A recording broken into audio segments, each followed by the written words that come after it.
5 حاجات تتعمل عشان نواكب AI. أول حاجة هندسة الأوامر prompt engineering، أعتقد ديّة أهم مهارة لازم الناس تتعلمها، وليها techniques كتيرة أوي. تاني حاجة هتبقى الoutputs، فكّر بالoutput مش بالtool.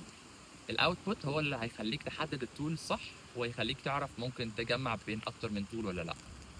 الحاجة التالتة هي البيانات، يعني فهم أساسيات البيانات من أهم الحاجات دلوقتي، حتى لو في أي مجال، لو أنت في مخزن أو في مصنع أو في شركة أو في مركز، كل البيانات دي بتفرق كتير جدًا إن أنت تفهم أساسياتها متركبة إزاي. رابع حاجة وهي إنك تعرف إزاي تvalidate أو تقيّم النتايج اللي بتحصل عليها، علشان تعرف تطوّر أكتر من الprompts بتاعتك.